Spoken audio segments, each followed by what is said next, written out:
So hello everyone, welcome back to the PYQ series of JEE Mains. तो यहाँ पर हम बात कर रहे हैं कि जितने भी जेई मेंस के प्रीवियस ईयर क्वेश्चंस हैं उनको चैप्टर वाइज हम एक तरह से रिवीजन कर रहे हैं चैप्टर्स का प्रीवियस ईयर क्वेश्चंस के थ्रू। सो आई होप कि ये लेक्चर जो है, ये सीरीज जो है, ये काफ़ी हेल्प कर रही होगी आप लोगों की प्रिपरेशन में। तो इसी सीरीज को आगे बढ़ाते हुए आज हम मोशन इन जो लॉज ऑफ मोशन, सॉरी, ये वीडियो हम लॉज ऑफ मोशन की कवर कर रहे हैं। तो लॉज ऑफ मोशन को ही हम कंटिन्यू करते हुए आज की क्लास स्टार्ट करते हैं। तो जो पहला क्वेश्चन हमारे पास है वो है 28 जनवरी इवनिंग शिफ्ट का क्वेश्चन है 2025 का। क्वेश्चन क्या कह रहा है, अब ध्यान से देखना। क्वेश्चन कह रहा है, a balloon and it's content having mass m is moving up with an acceleration a। तो एक बैलून है हमारे पास, ठीक है। इस तरह से देखो, एक सेकंड ना, एक ये हम बैलून कंसीडर कर लेते हैं कि एक ये बैलून हमारे पास है। इसका जो मास है वो m है, इसका मास कितना है, m है। और ये a एक्सेलरेशन के साथ जो है वो ऊपर की तरफ मूव कर रहा है a एक्सेलरेशन से। साथ में हमसे बोला है कि the mass that must be released from the content so that the balloon starts moving up with an acceleration of 3 है। अब क्या कह रहे हैं वो कि इस मास में से थोड़ा सा मास जो है वो कम कर दो।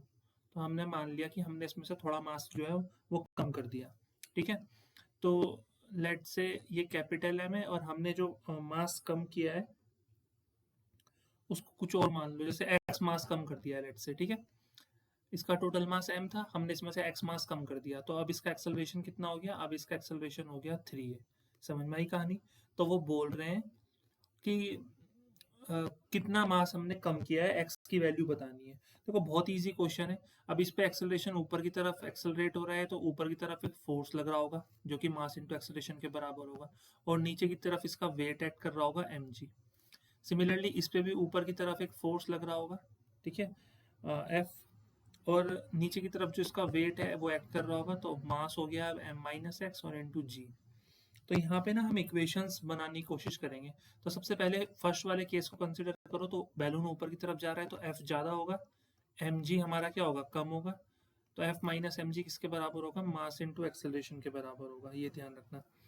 तो यहाँ पर f इज इक्वल्स टू किसके बराबर होगा, ये एक काम करो, इसको सबको स्मॉल m मान लो, ठीक है। बार बार स्मॉल m लिखने की आदत है। तो स्मॉल m, ये भी हमारा स्मॉल m है और ये भी हमारा स्मॉल m है, ये भी हमारा स्मॉल m है मास। तो ये हो जाएगा m g प्लस a के बराबर। ये हमारी फर्स्ट इक्वेशन बन गई। अब सेकंड इक्वेशन देखो जरा। सेकंड इक्वेशन में ये बैलून ऊपर की तरफ जा रहा है तो f ज़्यादा होगा, और ये m minus X into G जो होगा वो कम होगा। तो f minus m minus X into G, ये हमारा हो जाएगा मास इंटू एक्सेलरेशन की, और एक्सेलरेशन कितना है हमारा, 3 है। सो आई होप इतना क्लियर हो गया होगा। अच्छा, मास भी तो हमारा m माइनस एक्स है ना। जस्ट अ सेकेंड, यहाँ पे एक चीज़ गलत लिख दी मैंने। मास भी तो हमारा m माइनस एक्स है, तो मास की जगह पर भी हम क्या लिखेंगे, m माइनस एक्स इंटू 3 है। ये आ गई हमारी इक्वेशन। अब देखो हमें इसको सॉल्व करना है, और इसको सॉल्व करके हमें यहाँ से अपना आंसर निकालना है। तो यहाँ पे फर्स्ट वाली टर्म में तो x है ही नहीं, सेकंड वाली में हमारा x है, ठीक है। तो यहाँ पे हम क्या करेंगे, फर्स्ट वाली को सेकंड में पुट करेंगे, पुट फर्स्ट, ठीक है, इन इक्वेशन 2। तो f की जगह पुट करो mg प्लस a, तो mg प्लस ma हमने f की जगह पुट किया, और ये हमारा कितना है, माइनस, ये है mg, और ये माइनस माइनस प्लस हो जाएगा, तो ये हो जाएगा हमारा जी एक्स प्लस का G X, okay, is equals to ये हो जाएगा 3ma और माइनस का 3xa। अब देखते हैं, प्लस एम जी से माइनस एम जी कैंसिल हो गया, ओके। हमें क्या चाहिए, x चाहिए, तो एक्स एक्स वाली टर्म एक साइड लेके आनी पड़ेगी। तो यहाँ पे ये जी एक्स है और ये माइनस का 3x है, तो इधर आके प्लस का 3xa हो जाएगा, और बराबर का ये 3ma है और यहाँ पे ma है, तो ये ma उधर जाएगा तो ये 2ma बचेगा, ठीक है। अब यहाँ से x कॉमन ले लो, x कॉमन लेंगे तो ये बचेगा 3a plus g is equals to 2ma। तो यहाँ से अगर मैं इसको सॉल्व करूँ तो x की जो वैल्यू है वो कितनी आ गई, 2ma अपॉन 3a प्लस जी। तो ये हमारा x आ गया है। सो आई होप इतना क्लियर हो गया होगा। तो कौन सा ऑप्शन हो गया हमारा सही, ऑप्शन नंबर बी जो है वो हमारा करेक्ट आंसर हो जाएगा, ठीक है। तो ऑप्शन नंबर बी हमारा मैच कर रहा है, 2ma अपॉन 3a प्लस जी, तो ये हमारा करेक्ट आंसर हो जाएगा। चलिए चलते हैं नेक्स्ट क्वेश्चन पे। नेक्स्ट क्वेश्चन क्या कह रहा है, नेक्स्ट क्वेश्चन जो है 9 अप्रैल ये 2024 का क्वेश्चन आ गया अब, ठीक है। 9 अप्रैल 2024 का एक क्वेश्चन है, और क्वेश्चन में क्या कहा जा रहा है देखते हैं। क्वेश्चन में कहा जा रहा है कि a heavy iron bar of weight W, एक हैवी आयरन बार है जिसका वेट W है, is having its one end on the ground and the other on the shoulder of a person, ठीक है। तो ये कह रहे हैं कि एक बार है, तो ये हमारा एक ग्राउंड है, ठीक है, ये हमारा ग्राउंड है। एक रोड है, ठीक है, हैवी आयरन बार, उसका एक एंड ग्राउंड पे, एक एंड शोल्डर पे पर्सन के, तो ये मान लेते हैं ये वाला एंड शोल्डर पे है, ठीक है, और ये वाला एंड जो है ये ग्राउंड पे है। The bar makes an angle theta with the horizontal, bar जो है वो थीटा हॉरिजॉन्टल के साथ थीटा एंगल बनाती है। The weight experienced by the person, तो पर्सन जो यहाँ पे खड़ा हुआ है, एक पर्सन यहाँ पे है जिसने अपने शोल्डर पे इस बार को ले रखा है, इसके शोल्डर पे कितना वेट एक्सपीरियंस हो रहा होगा। देखो अब यहाँ पर हम क्या करने वाले हैं, ये जो बार है इसका वेट कितना है mg, ओके। और अच्छा, जब शोल्डर पर्सन ने अपने शोल्डर पे इस बार को रख रखा होगा तो उसके ऊपर एक नॉर्मल रिएक्शन भी लग रही होगी, ठीक है, जो हमने पढ़ा है, बेसिक चीजें जो हमने पढ़ी है। तो यहाँ पर देखो ये क्वेश्चन किस तरह से अब सॉल्व करने वाले हैं हम। तो यहाँ पे ध्यान दो कि पर्सन के शोल्डर पे तो ये ऊपर की तरफ नॉर्मल रिएक्शन लग रहा है, तो यहाँ पे हम टॉर्क का कॉन्सेप्ट लगाएंगे कि नेट टॉर्क कितना लग रहा है। तो देखो इस बार की जो लेंथ है वो L है, और जहां पर इसका ये वेट एक्ट कर रहा है यहां से यहां तक इसकी लेंथ जो है वो L/2 है, ये ध्यान रखना, ठीक है। तो अगर मैं बात करूं यहां तक की, यहां तक कितना टॉर्क लग रहा होगा, तो यहाँ पर अगर मैं लिखूं कि torque due to the weight, due to the weight of the bar is, of the bar is, तो जो टॉर्क लग रहा होगा due to the weight of the bar is, वो टॉर्क कितना लग रहा होगा, ठीक है। वो लग रहा होगा हमारा, इसको हम weight torque due to weight लिख देते हैं इसको, ठीक है। तो वो लग रहा होगा W, जो इसका वेट है, और जो इसकी लेंथ है, लेंथ कितनी है इसकी L/2, और ये हो जाएगा cos थीटा। टॉर्क क्या होता है F.L, ठीक है। तो ये F फोर्स हो गया हमारा, वर्क डन, ये वेट हमारा फोर्स की तरह एक्ट कर रहा है, और ये लेंथ हो गई इसकी L/2, यहाँ से यहाँ तक की लेंथ, और एंगल आ गया cos थीटा, ठीक है, इतना ध्यान रखना। अब एक टॉर्क यहाँ पे लग रहा होगा, ठीक है, ये टॉर्क क्या काम कर रहा है, ये टॉर्क काम कर रहा है इसको वेट को नीचे लाने का, और एक टॉर्क यहाँ पे लग रहा होगा इस पर्सन के थ्रू जो इसको ऊपर रोके रखने का काम कर रहा होगा, ठीक है। तो इसको हम ऐसे लिख सकते हैं सेकंड वाले को कि torque due to normal force, इसको हम क्या लिख सकते हैं, torque due to normal force, due to normal force from the person shoulder, from the person shoulder,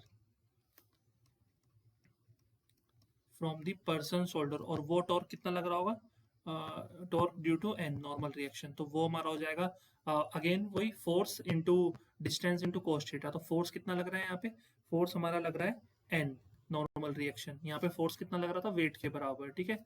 ये वर्क डन नहीं है, ये वेट है, तो W के बराबर। और डिस्टेंस कितनी हो गई अब, यहाँ से ओरिजिन से यहाँ तक की डिस्टेंस कैपिटल L, और ये हो जाएगा cos थीटा। अब यहाँ पर हम क्या करेंगे, क्योंकि ये रोटेशनल इक्विलिब्रियम में बैलेंस्ड है इस समय रोड, तो फॉर रोटेशनल इक्विलिब्रियम टॉर्क 1 बराबर क्या होता है, टॉर्क 2 होता है, फॉर रोटेशनल इक्विलिब्रियम, ठीक है। जो समेशन ऑफ टॉर्क होता है वो 0 होता है, मतलब जो दोनों टॉर्क की वैल्यू है, टॉर्क ड्यू टू वेट और torque due to normal reaction, ये बराबर होंगे। तो यहाँ पे हो जाएगा वर्क, और ये वेट की L/2, और ये cos theta is equals to, ये हो जाएगा n, और ये L, और ये cos थीटा। तो देखो cos थीटा से cos थीटा कैंसिल हो गया। अब इसको थोड़ा सा यहाँ पे क्या करना पड़ेगा, सॉल्व करना पड़ेगा, और L से L कैंसिल हो गया, ठीक है। तो यहाँ पर हमारी जो इक्वेशन आ गई, जस्ट सेकेंड ना पेन चेंज कर लेता हूँ, यहाँ पर हमारी जो इक्वेशन आ गई वो आ गई W/2 इज इक्वल्स टू, ये आ गया n। तो हमसे क्या पूछ रखा था, वेट पूछ रखा था, weight experienced by the person, तो पर्सन कितना वेट एक्सपीरियंस कर रहा होगा, इस नॉर्मल जितना नॉर्मल रिएक्शन लग रहा होगा, क्योंकि हमने पढ़ा है कि जो नॉर्मल रिएक्शन होता है वो वेट का ही क्या होता है, एक रिएक्शन फोर्स होता है, जो नीचे की तरफ फोर्स लगता है उसी का नॉर्मल रिएक्शन क्या होता है, उसी का रिएक्शन क्या होता है, नॉर्मल रिएक्शन, ठीक है।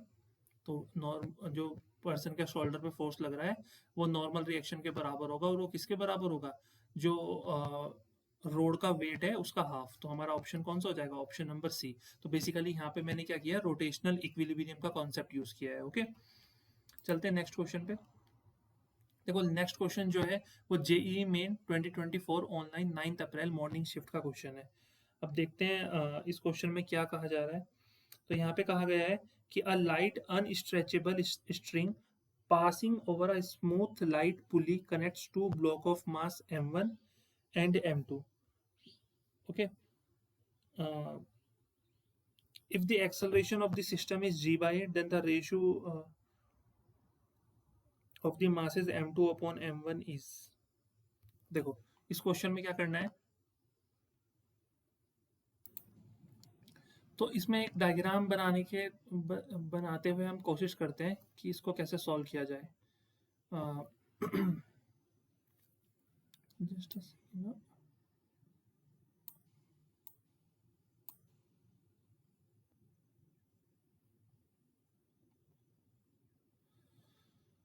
देखो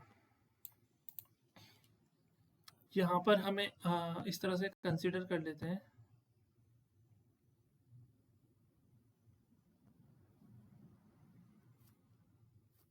ये हमारी पुली है, ठीक है। इस तरह से यहाँ पर एक ब्लॉक है और ये ब्लॉक जो है इससे कनेक्टेड है और ये इससे कनेक्टेड है।